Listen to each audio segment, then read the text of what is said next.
क्या आपने कभी सोचा है कि इस्लाम में हर काम के लिए अलग अलग हुक्म क्यों बताए गए हैं? कुछ चीजें ऐसी हैं जिन्हें करना सवाब का काम माना गया, कुछ चीजों से रोका गया, और कुछ काम ऐसे हैं जिन्हें करने की खुली इजाजत दी गई।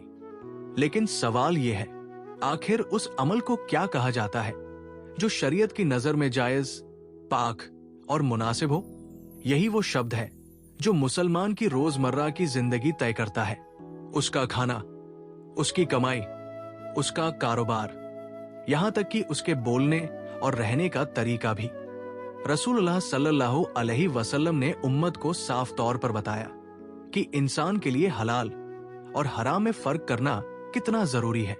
हदीस में आता है, हलाल स्पष्ट है और हराम भी स्पष्ट है, और इनके बीच कुछ मुश्तबह, शक वाली चीजें हैं। सही अल बुखारी हदीस 52, सही मुस्लिम हदीस 1599, और कुरान में अल्लाह ताला फरमाता है, ए रसूलुल्लाह सल्लल्लाहु अलैहि वसल्लम, लोग आपसे पूछते हैं कि उनके लिए क्या हलाल किया गया है। आप कह दीजिए कि तुम्हारे लिए सारी पाक चीजें हलाल कर दी गई हैं। कुरान सूरह अल-माइदा सूरह 5 आयत 4। अब सोचिए, इन 4 शब्दों में से कौन सा शब्द उस काम के लिए इस्तेमाल होता है जो इस्लाम में जायज और मुनासिब हो? ए हराम, बी हलाल, सी मकरूह, डी मुस्तहब। सही जवाब है ऑप्शन बी, हलाल। हलाल का मतलब है वो चीज या अमल जो इस्लामी शरीयत के मुताबिक जायज और वैध हो।